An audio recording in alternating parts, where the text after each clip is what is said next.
తండ్రి, కుమారుడు, పరిశుద్ధాత్మ త్రియేక దేవుని నామం పేరట ఆమెన్. మన తండ్రి అయిన దేవుని నుండి, ప్రభు అయిన యేసుక్రీస్తు నుండి కృపా సమాధానములు మీకు కలుగునుగాక. ప్రియ విశ్వాసులారా, ఈ పవిత్ర విశ్రాంతి దినాన మనము వివాహము, ప్రేమైక సాక్ష్యము గురించినటువంటి అంశాన్ని మనం కలిసి ధ్యానం చేయడానికి మనం ఉన్నాం. కొనసాగే ఒక మహత్తరమైనటువంటి విశ్వాస యాత్రగా కుటుంబాన్ని అభివర్ణించిన విధానాన్ని పురస్కరించుకొని క్రీస్తు తోడి జీవితము, క్రీస్తు సంఘము, క్రీస్తునకున్న అనుబంధాన్ని కలిసి ధ్యానం చేయడానికి మిమ్మల్ని ఆహ్వానిస్తూ, అపోస్తలుడైన పౌలు ఎఫెసీయులకు రాసిన పత్రిక 5వ అధ్యాయం కొన్ని వచనాలు చదివి వినిపిస్తాను మీ కొరకు. అది 23వ వచనం నుంచి మీ కొరకు చదువుతున్నాను. క్రీస్తే శరీరమునకు రక్షకుడై ఉన్నాడు. సంఘము క్రీస్తునకు లోబడినట్టుగా భార్యలు కూడా ప్రతి విషయంలో తమ పురుషులకు లోబడవలెను. అటువలే క్రీస్తు కూడా సంఘమును ప్రేమించి అది కళంకమైనను, ముడతైనను, అట్టిది మరి ఏదైనాను లేక పరిశుద్ధమైనది, నిర్దోషమైనది గాను, మహిమగల సంఘము గాను ఆయన తన ఎదుట దాన్ని నిలువబెట్టుకొనవలెనని వాక్యముతో ఉదక స్నానము చేత దానిని పవిత్రపరిచి పరిశుద్ధపరచుటకై దాని కొరకు తన్ను తాను అప్పగించుకొనెను.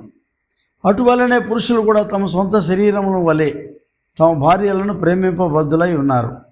తన భార్యను ప్రేమించువాడు తనను తాను ప్రేమించుకొనుచున్నాడు. దేవునికి స్తోత్రం. ప్రియ విశ్వాసులారా, చిన్న ప్రార్థన చేసుకుందాం. అతి పరిశుద్ధుడు అయిన తండ్రి, నిత్యుడు అయిన దేవ, నిరంతరము స్తోత్రాలు కూడా. ఈ సార్వత్రిక విశ్వజనీనమైన క్రైస్తవ సంఘం నీ యొక్క వధువుగా అభివర్ణించిన విధానాన్ని మేము చూస్తున్నాం. ముడతైనను, కళంకమైనను లేకుండా నిష్కళంకమైన పవిత్రమైనటువంటి ఆధ్యాత్మిక జీవన విధానములో ఈ సంఘము నీ యందు తరించే విధానములో ప్రభా మమ్మను మీరు ప్రేరేపించండి, దీవించండి. అందుకు మమ్మను అయుక్తంగా ఆయత్తపరచండి. మా రక్షక అనుక్షణము ఈ సంఘాన్ని నీవు కంటికి రెప్పవలే కాపుగాస్తూ పరిరక్షిస్తున్న విధానం వలె మేము దాన్ని గమనిస్తూ ఉన్నాము. అందుకు వందనాలు చెల్లిస్తున్నాం. దేవా, ఈ దినాన ఈ పవిత్ర వివాహం అనేటువంటి ఈ మహా సంస్కారం గురించి చేసే ధ్యానంలో మాతో మీరు ఉండండి. మీ స్వరాన్ని మాకు వినిపించండి.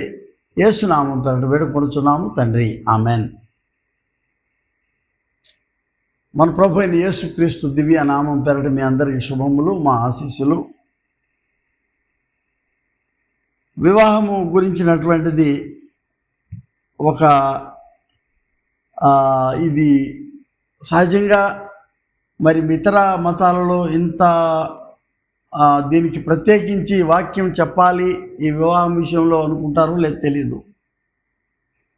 లేక మంత్రోచ్చారణలోనే అంతా ఉందేమో అనుకుంటారేమో తెలియదు. చాలామందికి అర్థం కాకపోవచ్చు కూడా నా మంత్రాలు. క్రైస్తవ వివాహంలో మాత్రం ఖచ్చితంగా ఓ 4 మాటలు చెప్పే ఆనవాయితీ కల్పించారు. కొంతమంది హాస్యోక్తంగాను, చతురతతోనూ, కొంతమంది గంభీరంగాను ఈ వివాహం గురించినటువంటి ఆలోచనలు చెప్పడం కద్దు.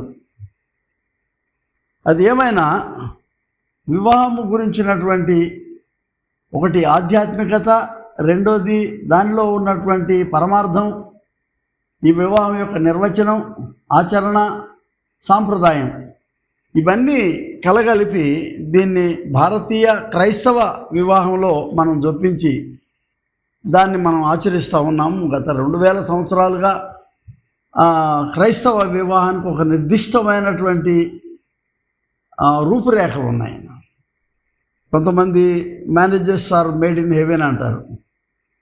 అది ఒక రకంగా అయి ఉండొచ్చేమో, ఎందుకంటే మ్యారేజ్ ఈజ్ గాడ్స్ డిజైన్. ఇక్కడ మనం చేసుకునే వివాహం it is human response to God's design అయి ఉండొచ్చు. అంటే మానవ స్పందన దేవుని యొక్క ఉద్దేశానికి. జీవన విధానానికి కుటుంబము అనేది ఒక పునాది కూడా కావచ్చు. ఈ వివాహం అనేది దంపతులు ఉండోరులు పరస్పరం వారు చేసుకునేటటువంటి ఒప్పందం లేక అంగీకారం ఇది. ఆదికాండంలో మనం చూస్తున్నట్టు దేవుడు స్త్రీని గాను పురుషుని గాను మానవులు చేశారా అని ఉంది. వాళ్ళలో ఎవరిని తగ్గించినట్టు అక్కడ కనబడలేదు. అంటే ఈక్వాలిటీ ఇన్ లైఫ్, ఈ జీవన బ్రతుకును కొనసాగించేదానికి ఇద్దరు కూడా సరిసమానం, బాధ్యతలు కూడా సమానంగా పంచుకుంటారనేది మనకు తెలుసు. Then another important pivotal point ఏంటంటే ఇందులో ప్యూరిటీ ఆఫ్ మ్యారేజ్, ఈ వివాహంలో ఉండవలసినటువంటి పవిత్రత గురించినటువంటి విషయాన్ని పౌలు మహాభక్తుడు మనకు చెప్తా ఉన్నాడు. అంటే ఆనెస్టీ, దీనిలో ఉంచవలసినటువంటి నమ్మకత్వం, విశ్వసనీయత, తలమానికగా ఉండేటటువంటి విషయం ఏంటంటే క్రీస్తుతో కూడిన నిబంధన. ఇన్ని దృక్పథాలతో ఈ వివాహాన్ని మనం చూస్తూ ఉన్నాం. ఈ వివాహం యొక్క ఆలోచనలో మన వాళ్ళు భారతదేశంలో ఏమంటారంటే మాంగళ్యం తంతు నానేనా అన్నారు. తంతు అంటే తతంగం. ఏందిరా తతంగం చేస్తున్నావు అంటారు, ఏం తంతు చేస్తున్నావు అంటారు. అంటే తేలిగ్గా వినడం కాకుండా ఈ పదాన్ని సీరియస్గా గంభీరంగా దీన్ని అర్థం చేసుకోగలిగితే తంతు is not a bad word. తంతు అనేది ఇట్ ఈజ్ ఎ సెలబ్రేషన్. వివాహ మహోత్సవం అన్నారు. మహోత్సవం అంటే తంతే, తతంగమే, వేడుక. ఈ వేడుకలో మనం చాలా జాగ్రత్తగా దీనిని అంచనా వేయడానికి వీల్లేదు. కానీ ఈ వివాహంలో ప్రాముఖ్యమైనటువంటి ఆలోచనను మనం ఈ దినము మనం గమనించాలని ఆలోచిస్తున్నాం. ఆదికాండంలో అంటే మనం తనాక్ అనబడే ఈ మనం అనే పాత నిబంధన లో ఆరంభంలో ఉన్నటువంటి సంఘటన చూస్తే దేవుడే ఆదామును తయారు చేసిన తర్వాత అతని నుంచి నిద్రపుచ్చి పక్కటెముకను తీసి ఆయన ఒక స్త్రీని రూపొందించి వాళ్ళకి తన ఊపిరిని పోసి నరుని నుండి నారిని తీశాడన్నాడు పేరు. ఆ పేర్లు కూడా చాలా నరుని నుంచే వచ్చింది కాబట్టి అవిభాజ్యమైన ఆ ఏకత్వాన్ని బైబిల్లో ఆరంభంలోనే మనకు సూచించారు. Therefore marriage is a sacred institution ordained by God. దేవుని చేత నిర్దేశించబడిన, దేవుని చేత అభిషేకించబడిన ఒక పవిత్ర వ్యవస్థ ఈ వివాహం అనేది. అందుకనే ఎవరైనా దీన్ని ఒక ప్రీస్ట్ దగ్గరికి పోయి ఓ దేవాలయంలో, ప్రతిష్ఠిత దేవాలయంలో వివాహం చేసుకుంటాం అనేది ఒక ఆచారం. వివాహాలు ఎక్కడైనా జరగవచ్చు, చాలా చోట్ల బయట జరుగుతాయి. అది ఇది ఒకటి కాదా అని మీరు అడిగితే దాన్ని నేను జవాబు చెప్పలేను. బట్ యాజ్ ఎ ప్రీస్ట్ నేను చెప్పేది ఏంటంటే yes there is a difference అంటాను నేను. ఇక్కడ సమాజం ముందు ధైర్యంగా నీవు చేసుకోలేకపోతున్నావు కాబట్టి తేడా ఉందన్నమాట దానికి దీనికి. ఇక్కడ బాహాటంగా నీ యొక్క క్రైస్తవ సాక్షుల ముందు, క్రైస్తవ విశ్వాసుల ముందు ధైర్యంగా చేసుకునేటటువంటి వివాహం మనమేమో దైవ ఆమోదితమనో సంఘ ఆమోదితమనో మనం అనుకుంటున్నాం. దీన్ని ఒక రకంగా దాన్ని మనం తోసివేయడానికి వీలు లేదు. మనం అన్నిటికీ యూదులను తీసుకుంటాం. మనం యూదా సాంప్రదాయంలో కూడా మనం అనేక సాంప్రదాయాలను దాటి వచ్చాం. యూదులు కూడా దాటి వచ్చారు. పెరిజీయులని, క్రేతీయులని, అవి చాలామందిని దాటుకుంటూ వచ్చారు. వాళ్ళు ఎక్కడి నుంచి, ఐగుప్తు నుంచి కనాన్ వచ్చే దారిలో ఎన్ని జాతులు, ఎన్ని సంస్కృతులు దాటుకుంటూ వచ్చి వాళ్ళ సాంప్రదాయాలు చాలా లాక్కున్నారు ఇందులోకి. గమ్మత్ ఏంటంటే వాళ్ళని శివ బ్రహోత్ అంటారు. దీన్ని శివ అంటే 7 బ్రహోత్ అంటే దీవెనలు, 7 దీవెనలు, 7 దీవెనలు. వాళ్ళ దీవెనలు ఏంటి? ఆనందము, ఔదార్యము, ప్రేమ, స్వస్థత, సంరక్షణ, శాంతి అనేటటువంటి డిఫరెంట్ డైమెన్షన్స్లో దేవుడి యొక్క స్పర్శ మానవులకు ఈ వివాహం ద్వారా అంతరించుకుంటుందని వాళ్ళు నమ్ముతారు.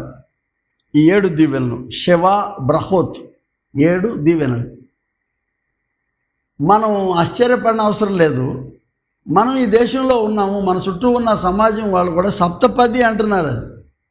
సప్తపది దేనికి వాళ్ళు చెప్పేది అని అంటే,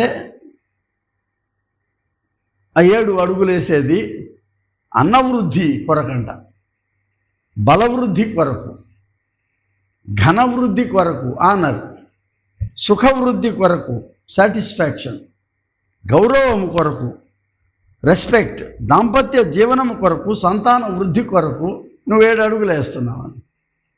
మన వాళ్ళు కూడా క్రైస్తవ వివాహాల్లో 128వ దావీదు కీర్తన చదువుకుంటూ ప్రీస్ట్ వాళ్ళని ఆల్టర్ దగ్గరికి తీసుకొని వచ్చి అక్కడ మోకర్లు చేసి ప్రార్థన చేసి ఇవన్నీ మనం అన్వయించుకుంటున్నాం అంతే. ఒక సంస్కృతిని చూసి ఇది నచ్చింది అని తెచ్చిపెట్టుకుంటున్నాం. మనం అన్నీ వెతుక్కొని ఇవి ఉన్నాయా లేవా అని వెతుక్కోవడానికి వీల్లేదు. మనం ఇక్కడ ఏమో ఉన్నవేదో మనం దొరుకుతున్నాయి. ప్రసంగి 4వ అధ్యాయము 12వ వచనంలో, ఒంటరి అగు ఒకని మీద మరి ఒకడు పడిన ఎడల 2 కూడి వాని ఎదిరింపగలరు. వినండి జాగ్రత్తగా. 3 పేటల త్రాడు త్వరగా తెగిపోదు కదా. ఇది భారతదేశానికి క్రైస్తవ విశ్వాసం వచ్చిన తర్వాత రాయలేదు. ఇది ఇంకా పర్షియా నుంచి ఇక్కడికి ఏలుబడి, బబిలోన్ నుంచి ఏలుబడి కాకపూర్వమే, అంటే ఎస్తేర్ రాణి ఏలక పూర్వమే ప్రసంగి రాస్తా ఉన్నాడు. ఏమనంటే 3 పేటల తాడు త్వరగా తెగిపోదు కదా. మనం ఎక్కడి నుంచి నేర్చుకున్నాం? మన సాంప్రదాయం, స్థానిక సాంప్రదాయంలో 3 పేటల తాడు అంటున్నాం. ఇక్కడ ఓ టీవీల్లో దీన్ని వదలగొట్టేస్తారు. ఇంక సువార్త ఏమీ లేనట్టు దీని మీద ఒక 40 నిమిషాలు లెక్చర్. మంగళసూత్రం అవసరమా, మంగళసూత్రం కావాలా అని. కొంతమంది మన దేవాలయాలు, ముఖ్యంగా ఈ మిషనరీ చర్చెస్ లేక ఈ చారిత్రక అపోస్తలిక సంఘాల దగ్గరికి వచ్చినప్పుడు కొన్ని ప్రైవేట్ అంటే కొన్ని కరిస్మాటిక్ గ్రూప్స్ నుంచి వచ్చినప్పుడు వారు మా అమ్మాయికి మంగళసూత్రం వద్దండి మేము పెట్టుకోమంటారు. కరెక్టే. మరి నెక్స్ట్ ఏం చేద్దామంటే ఉంగరాలు మార్చుకుంటారండి. అంటే ఈ దేశంలో జీవించి ఇక్కడ గాలి పీల్చి ఇక్కడ సాంప్రదాయం వద్దన్నారు. ఎక్కడి నుంచో ఇంగ్లాండ్ నుంచి వచ్చి, అమెరికా నుంచి వచ్చి ఉంగరాలు మార్చుకుంటాం అన్నారు. ఇప్పుడు ఏంటి మన దాంట్లో దాని ఫిలాసఫీ ఏంటి అక్కడ? కాబట్టి వివాహాన్ని మనం కోరుకునేది హాస్యాస్పదం చేయకూడదు. దీన్ని మంగళసూత్రం కట్టు అంటలేదు, కట్టొద్దు అంటలా. అంటే క్రైస్తవ వివాహాలు ఎంతోమంది వచ్చి ఆగండి అంటారు, ప్రీస్ట్ని ఆగుతాడు. ఏంటంటే మేనమా మెట్లు పెట్టాలంటాడు. పెట్టుకో, పెట్టడానికి వీల్లేదు ఇక్కడ, ఇది పరిశుద్ధ స్థలం. అంటే మెట్టేమన్నా అపవిత్రమైందా? వాళ్ళేదో స్థానిక సాంప్రదాయం, అది కూడా పెట్టుకుంటాను. నువ్వు ఉంగరాలు ఒప్పుకున్నావు, మంగళసూత్రం ఒప్పుకున్నావు, మెట్టు పెట్టడానికి ఏంటి ప్రాబ్లం? ఇంకోటి వచ్చిన మంగళమే వేసిన పాడొద్దు అంటాడు. Don't make our Christian marriage a mockery. If you don't have any other gospel, you just keep quiet. ఏమీ లేనట్లు ఇవి పట్టుకొని టీవీల్లో మీ ఫోకస్ అవ్వడానికి, మీ క్యారెక్టర్, మీ పర్సనాలిటీస్, ఈ చిన్న సండ్రీ థింగ్స్ని తీసుకురాగాకండి. ఏంటి ప్రాబ్లం ఏంటి? మంగళమే వేసునకు పాడితే భారతదేశంలో, ముఖ్యంగా సౌత్ ఇండియాలో మంగళం అనేది ఏంటంటే ఒక సార్వత్రిక సంపూర్ణత కొరకు దేవునికి ఇచ్చేటటువంటి ఒక అంజలి. అది వాళ్ళు హారతి పడుతున్నాం అంటున్నారు. వాళ్ళు అంజలి ఘటించడం దేవుడికి. మంగళం అంటే నా సంపూర్ణతను దేవుడికి అర్పిస్తున్నాను ఈ వివాహ సందర్భంలో. ఆ సందర్భంలో వాళ్ళు మంగళం ఎక్కడికో పోయి దేవాలయాల్లో చేయట్లేదు. మంగళము యేసునకు అంటున్నారు వాళ్ళు. మంగళము క్రీస్తునకు అన్నారు. అంటే honour is only to Christ. సరే, దాన్ని బయటికి వెళ్ళకుండా చెప్తున్నాను నేను. మళ్ళీ ఐ కమ్ బ్యాక్. ఇది ఒక సెలబ్రేషన్, తంతు అని అన్నాము. దేవుని చేత ఇది ప్రతిష్ఠితమైనటువంటి ఒక మహత్తరమైనటువంటి ప్రక్రియ. ఈ ఒక వ్యవస్థ, పవిత్ర వ్యవస్థ నిర్మాణం. దీనిని నేను ప్రారంభంగా ఏం తీసుకుంటానంటే, బిల్డింగ్ అనేటటువంటిది ఒక గొప్ప ఆలోచన నా మనసులోకి వచ్చింది. బిల్డింగ్ అనేది ఎందుకు నేను ఈ పదాన్ని వాడుతున్నానంటే, మనం ఇదివరకు నేను చాలాసార్లు చెప్పాను మీకు. అదేంటంటే ఈ మనం కలైడోస్కోప్ అంటే చిత్రదర్శినిలో ఇది పెట్టి చూస్తూ ఉంటే రంగురంగులు మారుతూ ఉంటాయి. ఇందులో గమ్మత్ ఏంటంటే నిర్దిష్టంగా నీకు అందులో ఉన్న డిజైన్ నీ మైండ్లో ఉండదు. ఎప్పటికప్పుడు తిప్పుతున్న కొద్ది మారిపోతూ ఉంటాయి రంగురంగుల చిత్రాలు. నువ్వు ఇది ఫలానా అని చెప్పి నీ మెమరీలో ఉండదు, మరలా తిరిగి అది వస్తుందో రాదో తెలియదు ఆ డిజైన్. కలైడోస్కోప్, స్కోప్ అంటే దర్శని, చూడదగింది. కలైడో అదొక చిత్రం అన్నమాట. అటువంటిది గ్రీక్ పదం ఒకటి ఉందండి, అంటే వైకోస్ అంటే గృహము. వైకోడోమ్ అంటే నిర్మాణంలో ఉన్న గృహం. అది వైకోడోస్కోప్ అని నేను సొంతంగా ఒక awkward English word probably create చేశా. You may appreciate, you may not appreciate. ఎందుకంటే నేను అట్లా ఇంగ్లీషు కొత్త వర్డ్ కాయిన్ చేసేంత శక్తి నాకు లేకపోయినా జస్ట్ మేకింగ్ అన్ ఎక్స్పెరిమెంట్. దీనికి కలైడో అనేది పిక్చర్ అయితే, స్కోప్ దృశ్యం అయితే, ఆ పిక్చరస్క్ దృశ్యం, ఇలస్ట్రేటెడ్ దృశ్యం అయితే అది వైకోస్ అనేది గృహము. వైకోడోమో నుంచి తీసినటువంటిది వైకోడోస్కోప్. అంటే ఈ గృహాన్ని నీవు నీ యొక్క దర్శనం నుంచి చూడగలిగింది ఎట్లా ఉంటుందని అంటే, నా మైండ్కి అది ఎట్లా వచ్చిందంటే, it is the building building it self is initiated by God. ఎలా వీరిద్దరిని ఆయన ఆర్డైన్ చేసి ఒక దంపతులుగా మీరు కలిసి ఉండాలయ్యా ఒక సహవాసంలో అని చెప్పి నిర్దేశించాడో, అలాగే he also initiates a building of a new fellowship, new community. ఒక నూతన జీవన విధానాన్ని, ఒక నూతన జీవిత విధానాన్ని దేవుడు నిర్మాణం చేసినట్లు చూస్తూ ఉన్నాం అన్నట్టు. సో ద బిల్డింగ్ అనేది ఇదొక హౌస్ హోల్డ్ అనొచ్చు. అంటే గృహంలో ఉండేటువంటి వారందరినీ బిల్డింగ్ అనొచ్చు. బిల్డింగ్ అంటే ఓన్లీ స్ట్రక్చర్, అది ఇనుము లేకపోతే మట్టి, ఇసుక, సిమెంట్ కాదు. There is a difference between house and a home. Home coming అని అంటారు. అంటే ఏంటి? గృహానికి తిరిగి వస్తున్నాం అంటే కుటుంబానికి తిరిగి వస్తున్నామని. హౌస్ కమింగ్ అని అనరు.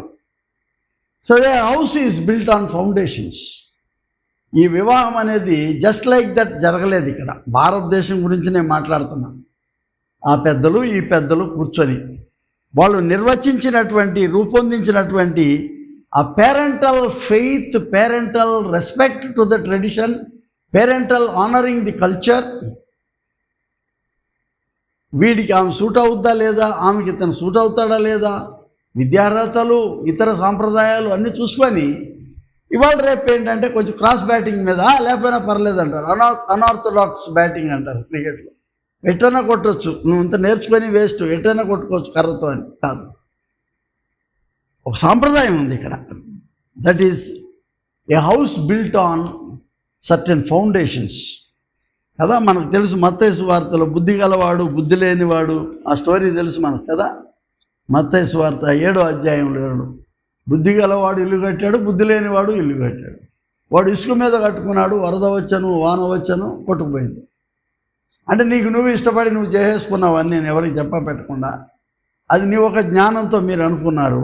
అది ఎంతవరకు అది ఉపయోగపడిందో తెలియదు. వరద వాన వచ్చేటప్పటికి ఎవడు లేకపోయా నిన్ను ఆదుకోవడానికి, నీ వెనకాల నిలబడడానికి, దాన్ని తిరిగి రికన్సైల్ చేయడానికి, తిరిగి కట్టడానికి ఎవరు లేరు నీకు వెనకాల. ఎందుకంటే నీ ఒక్కటి నిర్ణయం. You supported on only your mind, not in accordance to the will of God, not in accordance to the support of both families.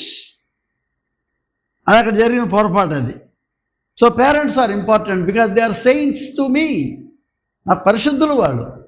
నన్ను చిన్నప్పుడు చేలు పెట్టి పట్టుకొని సండే స్కూల్కి తీసుకెళ్లారు. నేను క్రీస్తునందు నేర్చుకున్న ఏ విశ్వాసం అయినా సరే నేను అక్కడే నేర్చుకున్నాను సండే స్కూల్లో.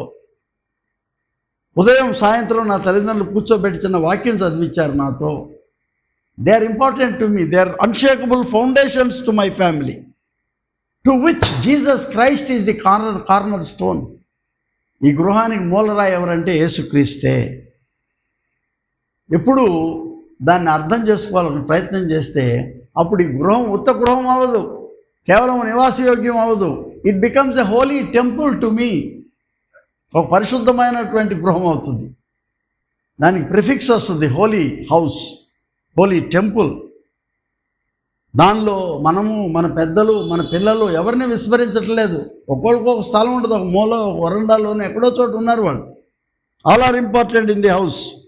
And you of course today after getting newly married, కొత్తగా వివాహం, మీరు ఇంపార్టెంట్ ఈ గృహంలో. Building, it is not an act of business. వ్యాపారం కొరకు మీరు కలవలేదు, ఒక కాంట్రాక్ట్ కొరకు కలవలేదు. మీరు ఇక్కడ కలవడం ఏంటంటే ఒక నిర్దిష్టమైన, ఒక శాశ్వతమైన ఒడంబడిక కొరకు మీరు వచ్చి కలుసుకున్నారు ఇక్కడ. దీంట్లో లెజిబిలిటీ, నువ్వు చూడడానికి దర్శనయోగ్యంగాను, ఫ్లెక్సిబిలిటీ, డ్యూరబిలిటీ అంటే శాశ్వత కాలం ఇది నిలబడేటటువంటి, నిలువరింపగలిగినటువంటి, ఎఫర్డబిలిటీ, సస్టైనబిలిటీ అంటారు. మ్యారేజ్ ఇన్ని యాంగిల్స్లో మనం దాన్ని చూస్తే it is not just a performance in the church. ఇద్దరిలో ముందు ఒకళ్ళు వస్తారు, తర్వాత ఇంకొకళ్ళు వస్తారు. వివాహం అయిన తర్వాత మళ్ళీ ఎవరి దారిని వాళ్ళు పోరాది. ఇద్దరు కలిసి చేయి వేసుకుని బయటకు వెళ్తారు. అలా వెళ్ళమంటారు. Because it is not an entertainment for one day act, one act play కాదు ఇది. It is a life long engagement, not entertainment but engagement in each other's life. It's a big shift in your life. నువ్వు ఒంటరిగా ఇప్పటి వరకు ఉన్న జీవితానికి ఒక major shift జరుగుతుంది. గొప్ప నిర్మాణాత్మకమైన మలుపు నీ జీవితంలో జరగబోతూ ఉంది. అది గమనించాలి మనం. ఎందుకనంటే ఒక binding relationship between Christ and the చర్చ్ని పోలుస్తున్నారు. క్రీస్తుకు ఆయన వధువు సంఘానికి ఉన్నటువంటి ఒక పటిష్టమైనటువంటి ఆ బంధాన్ని ఈ వివాహంలో చూస్తున్నారు. అది చాలా గమ్మత్. ఏంటంటే ఈ పర్పస్ ఆఫ్ మ్యారేజ్ కూడా చాలా ఇంపార్టెంట్. ఏంటంటే దీన్ని నేను ఎప్పుడు కూడా ఈ వివాహం చేసినప్పుడు చాలాసార్లు మన వాళ్ళు ఏం చేస్తారంటే అసిస్టెంట్ అయ్యగారులకి పోయి వెళ్ళి చేసిరా పో, ముందు చదువు అంటారు వాళ్ళని. పాపం వాళ్ళు చదువుతుంటే ఎవరు పట్టించుకోరు, ముందు వచ్చి చదివే వాళ్ళని. దాని పర్పస్ ఆఫ్ వివాహం రాసి ఉంటుంది, ముందులో ప్రియాంబుల్ రాసి ఉంటుంది. ఏంటి ఆ ప్రియాంబుల్ అంటే, ఈ వివాహం భార్యాభర్తలు ఇరువురు తమ జీవితకాలం అంతయు ఒకరికొకరు తోడుగా ఉండి కలిమి అందును లేమి అందును పరస్పర సహాయాదాలను కలిగించుకున్నట్లు వివాహము నిర్ణయించబడినది అన్నాడు. రెండవది, దేవుడే మానవుని యందు నాటినట్టు, క్రీస్తునందు విమోచన పొందినట్టు సహజ కోరికలు అపేక్షలు దేవుడు పవిత్రపరచి. That is the difference between sensual life, దేవుడు పవిత్రపరిచిన వివాహ బంధము యుక్తముగా ప్రయోగించినట్లు నిర్ణయించబడింది. మూడవది, కుటుంబంలో పిల్లలు జన్మించి దేవుని మహిమార్థము మన ప్రభు అయిన యేసుక్రీస్తునందు విశ్వాస ప్రేమ జ్ఞానముల యందు పెంచబడినట్లు ప్రోజిని అబ్రహాం సంతానం పెంపొందింపబడినటువంటి ఈ సంతానం ఒక మహత్తరమైనటువంటి సాంప్రదాయంగా ఇది మారిపోవడం అనేటటువంటిది దీన్ని మనం చూస్తూ ఉన్నాం. ఈ వివాహ ఆచరణలో చివరికి వివాహము ఘనమైనదిగా ఎంచుట ద్వారా సాంఘిక స్థితికి స్థిరమైన పునాది ఏర్పడినట్లు ఇది నిర్ణయించబడినది. చాలా గొప్ప ఈ ప్రియాంబుల్ ఆఫ్ ది మ్యారేజ్. మనం వినం సరిగ్గా, వాళ్ళు ఏదో వస్తున్నారు, ఒక్కొక్కళ్ళు చదివి వెళ్ళిపోతున్నారు అనుకుంటున్నాం మనం. Therefore my dear friends, వైకోడోమ్ అనే బిల్డింగ్, వైకోడోస్కోప్ అంటే ఇట్లా చూసి ఇట్లా తిప్పుతుంటే దానికి కరిగిపోతుండే దృశ్యాలు. వైకోడోస్కోప్లు అట కాదు. Every day is important in your life. Every event is important in your life and every step of your life is important. నువ్వు వేసే ప్రతి అడుగు, ప్రతి దినము కూడా ఇది చాలా చారిత్రకమైనటువంటిదిగా మీరు గమనించాలి. నా మూడవ అవగాహన ఏంటంటే, నేను ఆర్డైన్డ్ బై గాడ్ అన్నాను.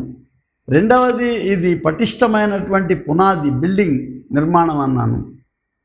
మూడవది, it is celebration of a covenant or building up of a covenant.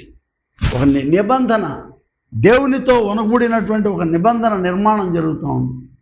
బెరీత్, బెరీత్ అంటే దేవునితో నిబంధన. యాక్చువల్లీ బెరీత్ అంటే కట్ చేయటం, కత్తిరించడం. అంటే ఒక కొమ్మనట కట్ చేసి దాన్ని మరలా దాన్ని ఏమంటారంటే అంటు కట్టడం అంటారు. అబ్రాహామును పిలిచాడు దేవుడు కదా, ఆదికాండంలో పిలుస్తున్నాడు. అబ్రాహామును పిలిచి నువ్వు రా, నువ్వు వచ్చేసే అని అడుగుతున్నాడు ఆయన. అబ్రాహాం అంటే యు ఆర్ ఫాదర్ ఆఫ్ నీ చుట్టూ ఉన్న జ్యూరిస్డిక్షన్కి, but I will make you Abraham father of all faithful ones. నా యందు ఎంతమంది విశ్వాసులు ఉన్నారో కోటాను కోట్ల విశ్వాసులకు నువ్వు జనకుడు అయ్యా అని పెద్ద బిరుదు ఇచ్చాడు ఆయన. అబ్రహాం అన్నాడు, ఫాదర్ ఆఫ్ ఆల్ ఫెయిత్ఫుల్. నీకు ఇన్ని దీవెనలు నేను ఇవ్వబోతున్నాను అన్నాడు ఆయన. ఈ నిబంధన ద్వారా నీకేంటంటే, మొదటిది నీ సంతానము ఇసుక రేణువుల వలె సముద్రం దగ్గర ఇసుక రేణువుల విస్తరిస్తారన్నాడు. రెండవది నీ సంతానానికి ఒక ప్రత్యేకమైనటువంటి ఒక దేశం. ఇప్పుడు నువ్వేమో ఒక దేశంలో ఎవరి దగ్గర ఉన్నావు. You are in this country, in the midst of this community. అక్కడైతే నువ్వే ఒక జనాంగం, నీ పేరు మీదే ఒక జనాంగం ఉంటుంది అక్కడ. మూడవది నీ సంతానం విస్తరింపజేస్తాను, తర్వాత నీకు ప్రత్యేకమైనటువంటి నీకు గుర్తింపుని నేను ఇస్తానంటున్నాను, నేను విశ్వాసులందరికీ నిన్ను తండ్రిగా చేస్తానంటున్నాడు. 3 వాగ్దానాలతో ఈ నిబంధన అబ్రాహాం నుంచి అబ్రహాముకు మారింది. కవెనెంట్, ఇంపార్టెన్స్ ఆఫ్ కవెనెంట్, బెరీత్. నోవాహుతో ఆయన ప్రమాణం చేశాడు ఆ నిబంధన, ఇంకా ఎప్పటికీ భూమి మీద ఇంతగా నేను డిస్ట్రాయ్ చేయను అన్నాడు దేవుడు. అదే చాలాసార్లు మనవాళ్ళు ఇంద్రధనస్ అది నేను ఒప్పుకోను. అది ఎవడో ట్రాన్స్లేట్ చేసిన వాళ్ళు ఆ బ్యాక్గ్రౌండ్ నుంచి వచ్చారు ఆ దినాల్లో, పండితులు కాబట్టి తెలుగులో ఆ పేరు పెట్టి దానికి ఇంద్రధనస్ అని ఉంది, అది పెట్టేసుకున్నారు వాళ్ళు. నేనైతే ఏమంటాను, అది ఖచ్చితంగా దేవధనస్సు. అది దేవుడు రూపొందించిన ధనసారు విబ్జిఆర్, అందులో ఉన్న రంగులన్నీ దేవుడు సృష్టించాడు.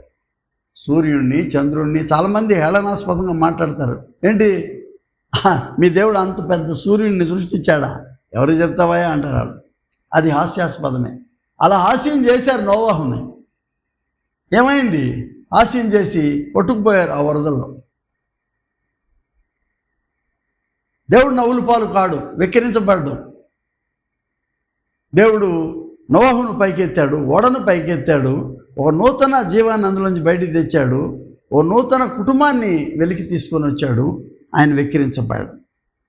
కాబట్టి ఇది నా ఉద్దేశంలో ఏంటంటే దేవధనస్సు.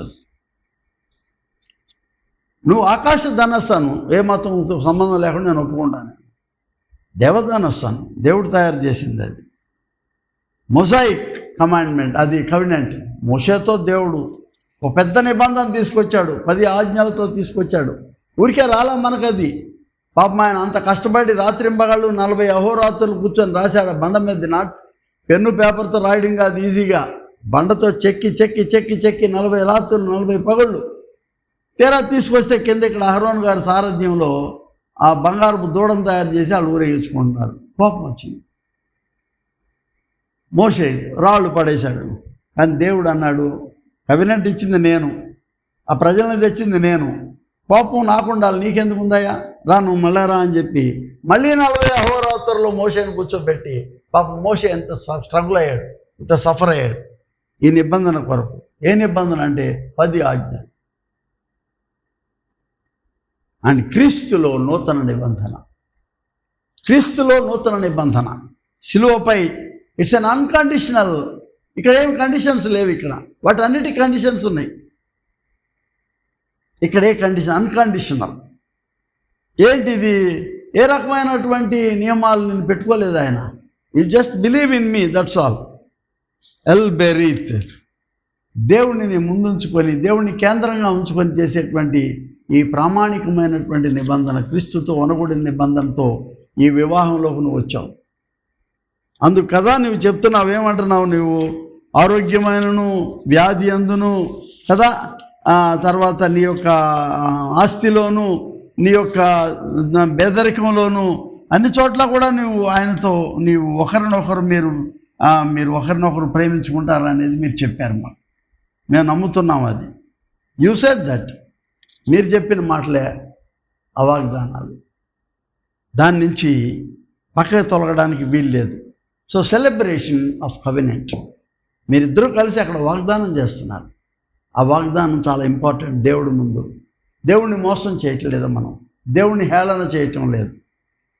ఒకడికి ఇద్దరిలో ఒకళ్ళకి రోగం వచ్చినా, ఇద్దరిలో వ్యాపారం దెబ్బతిని, ఇద్దరిలో ఉద్యోగం ఓడిపోయి ఎన్నో చూస్తున్నాం మనం యూట్యూబ్లో ఇటువంటి family stories. But for us, Christ centered families, unshakable faith in him, they will not be shattered. Building of covenant, building of a new life. Building of new లైఫ్లో బిల్డింగ్ ఆఫ్ లవ్ ఉంది, ప్రేమ ఉంది ఇందులో. ఇదేంటి ప్రేమ అంటే, to discover God's love in your family. దేవుడి ప్రేమ. ఎందుకు? మీరు ఒకరి మీద ఒకళ్ళు ఆధారపడేటటువంటి విధానంలో దేవుడి ప్రేమను మీరు చూస్తున్నారు ఇక్కడ. There is a rhythm, unwavering loyalty. ఒక నిర్దిష్టమైన ఒక వినయం, ఆధారపడడం అనేది కనబడుతుంది ఇందులో షేరింగ్ ఉంది, ఒకళ్ళనొకళ్ళు అందిపుచ్చుకునేది, ఇందులో సమర్పణ ఉంటుంది. ఓకే, ఇవాళ నేను వదిలేస్తున్నాను నీ కొరకు అనేది ఉన్నది. ఇందులో సమాధానం ఉంది, రికన్సిలియేషన్ ఉంది ఒకళ్ళనొకళ్ళు. ఎఫ్ఎస్సి పత్రిక 3వ అధ్యాయంలో అంటాడు, చీకటి సూర్యుడు అస్తమించక ముందే నువ్వు సమాధాన పడాలి మీరిద్దరు అంటున్నాడు. It is important for a family. ఈ రోజే ఇక రేపు you start a fresh a new life together.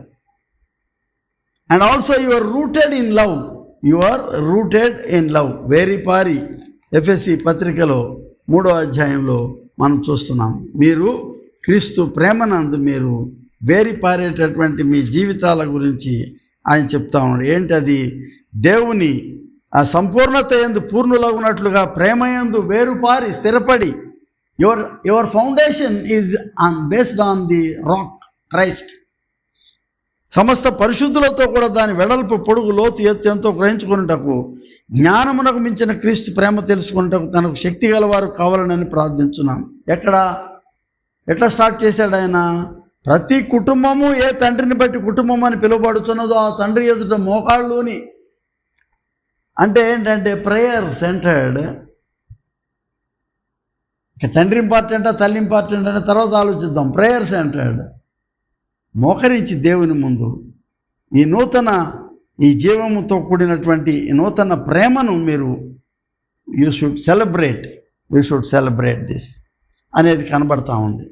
అందుకే కదా దావీదు ఆ కీర్తన 128ని ఈ పెళ్ళిళ్ళలో మనం చదువుతూ ఉంటాం, చాలా జాగ్రత్తగా దీన్ని చదువుతూ ఉన్నాం. అందులో ఎన్నెన్నో రిచ్ ఎనాలజీస్ కదా, చాలా ఐశ్వర్యవంతమైనటువంటి ఉపమాలంకారాలు పెట్టాడు. అందులో వాడు ఏం పెట్టాడంటే, ఆయన గర్భఫలము యెహోవా ఇచ్చు బహుమానం అన్నాడు ఆయన. తర్వాత దాంట్లో ఏం చెప్తున్నాడంటే, నీ లోగిట నీ భార్య ఫలించు ద్రాక్ష వలె, ద ఫ్రూషన్, అభివృద్ధి, పెంపొందింపబడుట, యు హ్యావ్ ఎ న్యూ ప్రాజనీ. నీ భోజనపు బల చుట్టూ నీ పిల్లలు ఒలీవ మొక్కల వలె. ఏ గ్రేట్ అనాలజీస్, చాలా గొప్ప analogies. Then it is celebration of a sacrament. చాలామందికి కొన్ని నూతనమైన సంఘాలు ఏర్పడిన వాళ్ళకి ఇది ఇష్టం ఉండదు. వాళ్ళ సొంత వేదాంతాన్ని చెప్పుకుంటారు. కాబట్టి మనమే హిస్టారిక్ వేదాంతాన్ని, మనం చారిత్రకమైనటువంటి సాంప్రదాయాన్ని గౌరవిస్తున్నాం. It is a sacrament. మనం దీన్ని కనుక్కున్న తర్వాత ఈ సాక్రమెంట్లో వాళ్ళు ఏం చేస్తున్నారంటే, ఒక గౌరవప్రదమైనటువంటి ఈ వైవాహిక జీవితంలో దాదాపుగా కౌన్సిల్ ఆఫ్ వెరోనా అనే చోట 1184లో దీన్ని అసలు సంస్కారమే చేశారు. దీన్ని లైక్ బాప్టిజం, సముపత్వము, నిర్ధారణలాగా పరిశుద్ధ వివాహం కూడా ఒక సంస్కారం అన్నారు. 1184 అంటే దాదాపు 1000 సంవత్సరాల క్రితం. దీన్ని council of Florence, council of Trent దీన్ని పునరుద్ఘాటన చేశారు. ఇది ఒక సంస్కారం అని. బాప్తిజం ఎంత ఫండమెంటల్. ఎందుకు సంస్కారం అన్నారంటే, దేవుని చేత నిర్దేశించబడింది, దేవుని చేత ప్రతిష్ఠించబడింది. ఆయనకి ఆలోచన లేనప్పుడు ఆదాము నుంచి అవను ఎందుకు తయారు చేయాలా?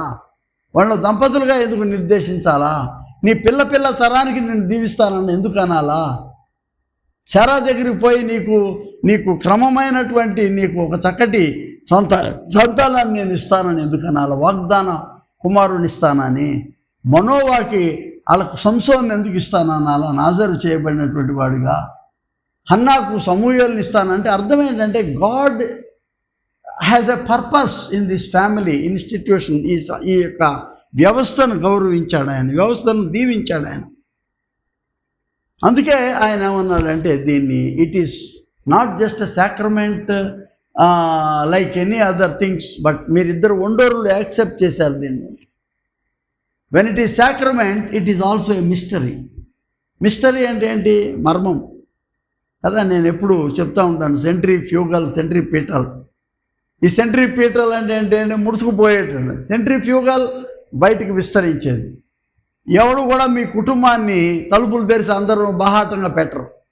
ఎప్పుడు కూడా భార్య భర్తలు గుప్తంగా ఉండేదానికి ఇతరులకు మీరు తెలియని అవసరం లేదు.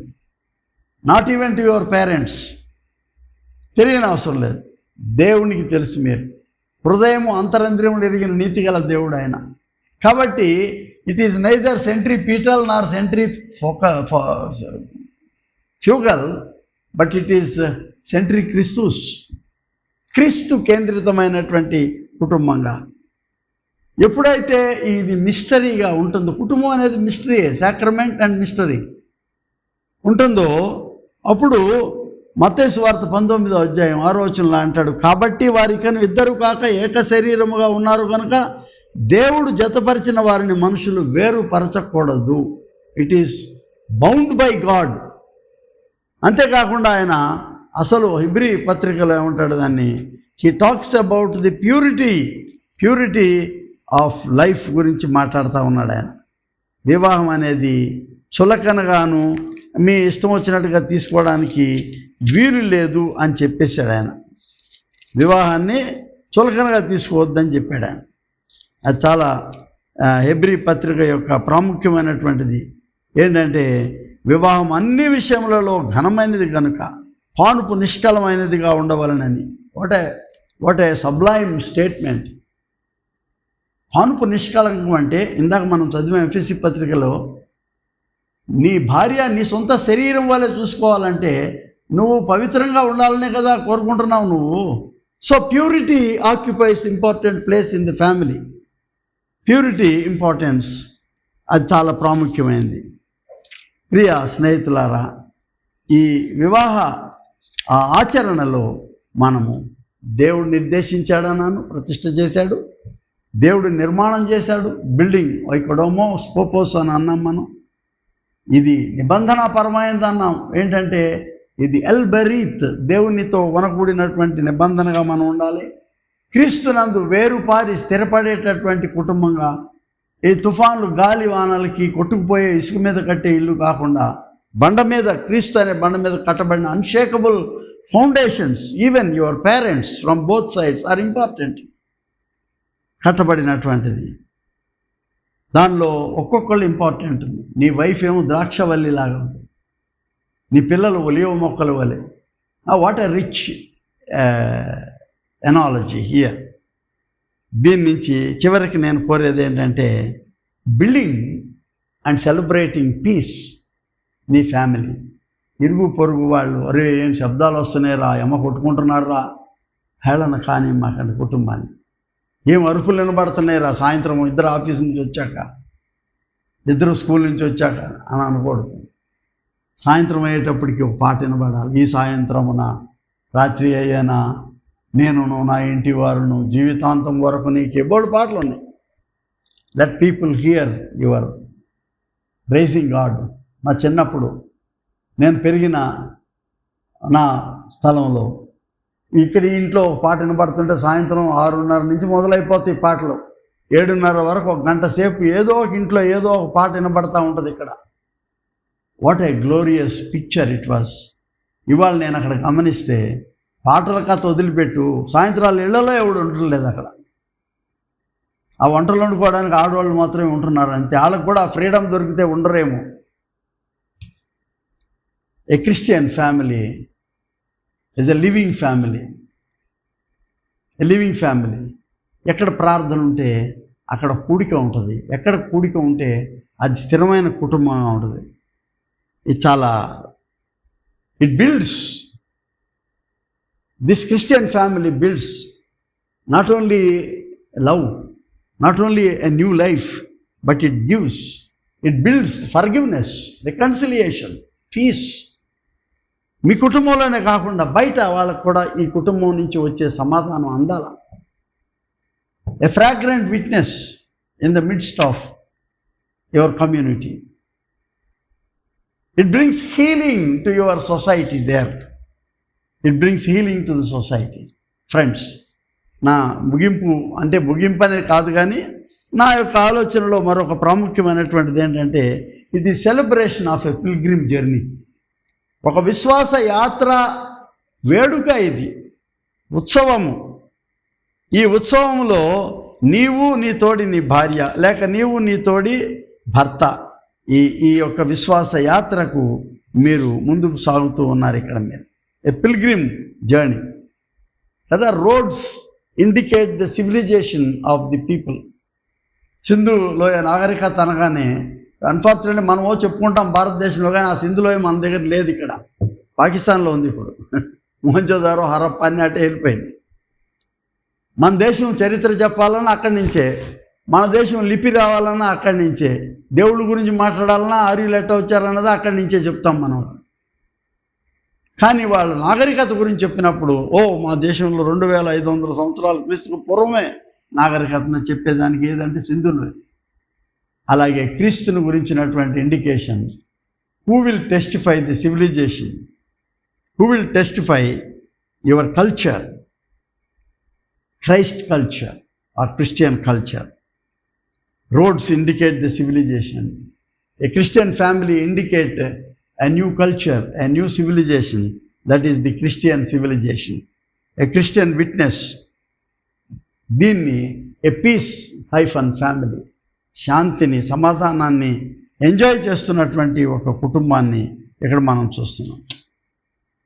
పేతురు మొదటి పత్రికలో 2వ అధ్యాయంలో ఆయన అంటాడు, యు ఆర్ నో మోర్ ఒక ఊరికి పీపుల్ లాగా, ఊరికి ప్రజలు కాదు, మీరు కేవలము ప్రజలు కాదు అంటున్నాడు ఆయన. ఏమంటాడంటే ఆయన 2వ అధ్యాయం 10వ వచనంలో, మీరు చీకటిలో ఉండే ఆశ్చర్యకరమైన తన వెలుగులోనికి మిమ్మును పిలిచిన వాని గుణాతిశయములను ప్రచురం చేయ నిమిత్తము ఏర్పరచబడిన వంశము, రాజులైన యాజక సమూహము, పరిశుద్ధ జనము, దేవుని సొత్తైన ప్రజలుగా.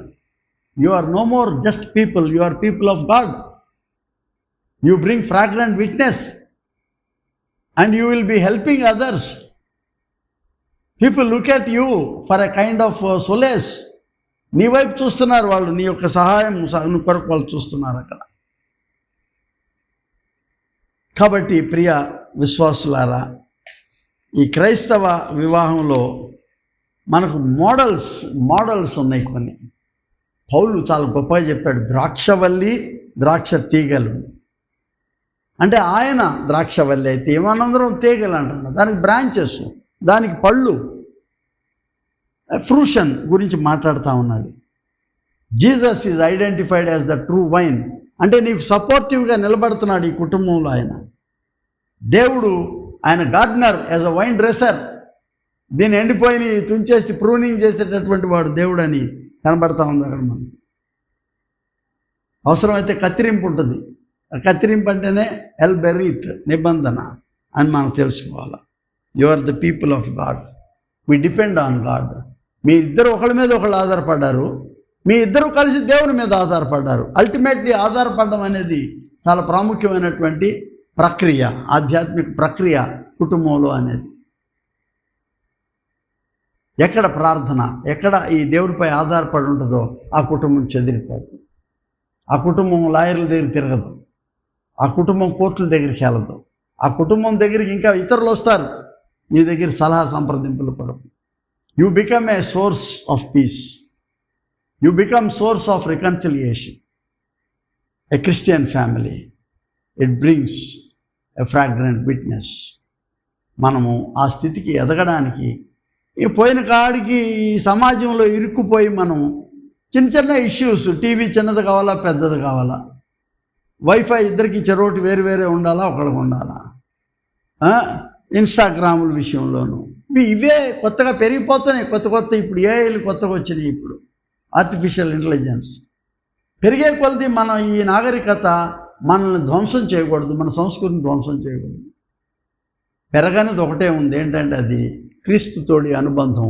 అది మీలో పెరగాలి. అది క్రీస్తు కేంద్రితమైన వైవాహిక వ్యవస్థ, క్రీస్తు కేంద్రితమైన కుటుంబం. అందుకే మీరిద్దరు విడివిడిగా గుడికి వచ్చి ఇద్దరు కలిసి బయటకు వెళ్ళడం అంటే టిల్ యు బ్రీద్ లాస్ట్, నీ యొక్క ఊపిరి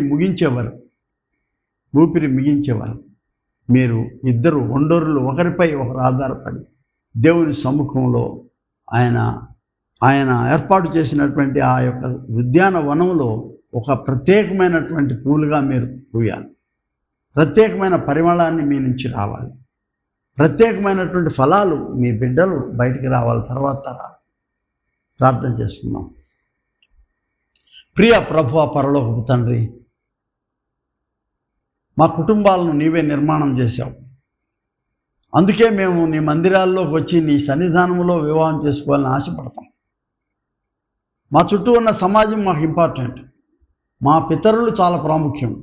వాళ్ళ పునాదుల మీద, క్రీస్తు అనే బండ మీద ఈ వివాహం అనే కుటుంబాన్ని, ఈ పవిత్ర వ్యవస్థను మేము నిర్మాణం చేసుకోవాలని ఆశపడుతున్నాం.